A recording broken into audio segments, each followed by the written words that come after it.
As plans for high-speed rail between Montreal and Toronto gain traction, there's a growing concern among many residents of Mirabel. Many were once expropriated for the airport project decades ago. We all remember Mirabel Airport. And now they fear that history could repeat itself with the new rail route running through or near their old properties. Jean-Denis Garon is from the Bloc Quebecois. He's the MP for Mirabel, and he joins us on the line. Monsieur Garon, welcome back to the program. Thanks for having me. Hi. Tell me about the worries of the residents of Mirabel here. Well, if I may correct you from the outset, I would start by saying that it is true that people have been expropriated and wrongly expropriated in Mirabel in 1961. Some of them, it's true to say that many people in my riding, they have been tenants of their own land for almost 2 decades. And at the time, they weren't precise rules surrounding expropriation, so the federal government could do what it wanted. But I wanted to add that the last 5 pieces of land that were given back to people in Mirabel, that happened 2 years ago. So it's not an old thing. It's not folklore. It really is something that's really lively in the memories of people in Mirabel. Yeah, this is more than recent memory. If for some people happened a couple of years ago. Okay, so I understand that, but I also understand the need that we need to get stuff done in this country. Big projects. There are a lot of people saying, "Hey, it's about time we do big, bold things." And for many, high-speed rail, whether it's Quebec City to Montreal or Montreal to Toronto, it's important, and it seems to be colliding in Mirabel. How do you view it? No, it's colliding in many places, because if you want to build big things, you want to achieve large projects of infrastructure, first you have to do it in a way that's respectful of people. So everyone in Quebec and in Ontario, everyone understands that sometimes you have to get a piece of land, sometimes you have to go through some private lands, and we understand that, but there's a way to do it. So basically, I have a grudge, and people in Mirabel, but also people in Outaouais and in Lanaudière have a grudge against Bill C-15, the budget bill, because in the budget bill they've inserted a special bill on the train that basically removes rights from people that would eventually be expropriated. And what's frustrating for people in Mirabel is that those rules, those federal rules that come and constrain what the federal government can do in case of expropriation, those rules have been written down and made law because of what happened in Mirabel. So what happened at the time is that the federal government wanted to build big things, do things fast, and the argument was exactly the same, and they took too much. People were getting prices that were below market prices, and you're gonna hear horror stories from people in my riding, and as a consequence, we've decided that if we wanted to build big things in that country, we had to do it in a structured way, and that's that very structure that Bill C-15 is going to kill by telling people that if they believe that the price they're getting for a piece of land in case of federal expropriation, just for the train, by the way, because for other projects the usual rules will apply. But if you think you don't get enough for your piece of land, then you have to go directly to federal court with all the costs that it incurs, and but all those public hearings that you can ask in the current law, all those intermediary measures that are there to protect people, they're basically lifted by C-15. And people in Mirabel, they just see the history repeating itself. And you know what? In the face of it, I think they're right. Now, is there any way to come to a compromise here?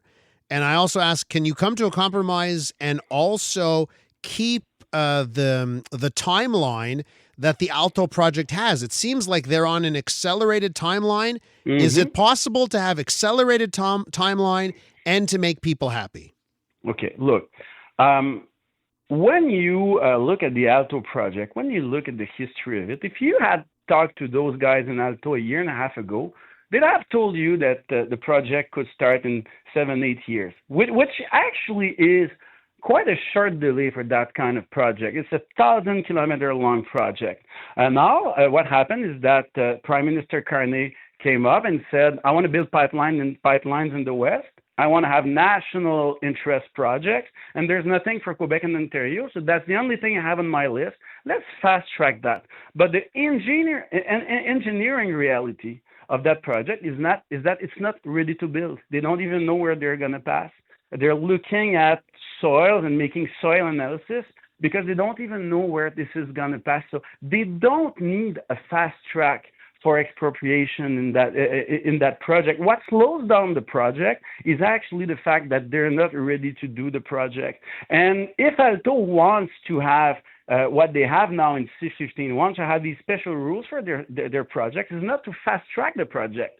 It's to get land at a lower price at the expense of people. So they say they want to do people-to-people deals with landowners, but the reality is that by removing rights to those who now own the lands, you make them weaker in the negotiation, and you're going to somewhat steal from them, and that's what they want to do. But they don't need that fast track expropriation process to kickstart a project that's not shovel ready. With Jean-Denis Garon here, Bloc Quebecois MP for Mirabel, we're talking about the high-speed rail project and worries that project could see residents of Mirabel face expropriations. Let me ask you, there are communities that are along proposed pathways, and and a lot of communities are saying, hey, we're totally fine with it. Just make sure you put a station in our community. Would your mind change on this, even for the residents of Mirabel? Would they be thinking differently on this if the high-speed rail had a stop in Mirabel? Well, you're referring to what the mayor of Mirabel, what the mayor has said, but that shows that position from the city of Mirabel shows one thing. It shows that there hasn't been any serious consultation in that project. It shows that some cities, and maybe not just Mirabel, have constructive things to say about that project, about where it should pass, how it should be designed, and so on and so forth. And they didn't have the chance. They didn't have the chance to express themselves. That's what it means. And at this moment, Mirabel has the city of Mirabel. They have some requests, and they have to run after the transportation minister in Ottawa because the mandate, a very precise mandate, has been given to Alto without any kind of consultations before the mandate has been given to Alto, and that's the problem. If you want to build consensus around the project, you have to consult people. You have to do it seriously. You have to go fast and slow at the same time. You have to go fast to make sure the project goes forward, but you have to go slow enough to make sure that you get social adhesion to that project. And these are good managerial principles that neither Alto nor the federal government are following at this moment, because all they want is build, build, build, build. And by doing what I'm doing, by asking questions, by putting into questions the way they do things, I actually think we're helping them out because they need a lot of help. Because when we see the way they work at the moment, I think they need help. Let me ask you this to wrap up here, Monsieur Garon. I've been to Europe. I've been to France, taken high-speed rail there. It's just amazing. I've gone to Japan, used high-speed rail. It's incredible. And I want that same thing.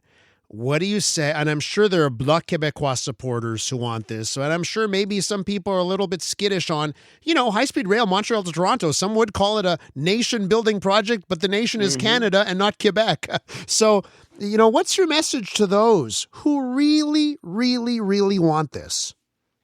Well, first, I took the high-speed train in many countries myself. I took the bullet train in Japan and took it in Italy and France, and I did the Paris-London train more than once. And what I'm telling to people is that they don't know what project they have in front of them. They don't, even Alto, they don't seem to know what their project is. We don't know the cost. We don't know if they've overestimated the revenues. We don't know if they have underestimated the cost. They're doing financial provisions in the very, very, very long run, and in the very, very long run, everything ends up being worth it. So we have some red flags up, and our roles as elected people is not to say we don't want that project. It's to say we have questions. We have questions about how you do it, about how your calculations are made. And I'm the vice chair of the Standing Committee on Finance in the federal parliament, and that's my job to ask those kinds of questions, because now is the time to be worried and to be asking these questions, because when there's going to be an uncontrolled flow of public funds, if that happens, then that won't be time to ask questions anymore. So so the government says that the opposition should be constructive. And how more constructive can we be but by asking questions? And that's what I do. I'm questioning the way they work. And I think that's my job to do it. And I believe that Quebecers and Canadians, I believe that they respect that they understand that, and they understand also that we do it in a respectful and responsible way. The newest tracks. Let's go. New music. And the next big thing. Always on the new music first. Your first place to hear it all. 'Cause you gon' like it, love it, wanna play it twice. Playing now. iHeart New Music. Your digital station for brand new drops, fresh finds, and tomorrow's bangers. I think we need something new. Discover iHeart New Music. Always fresh, always first. Stream now on the free iHeartRadio app.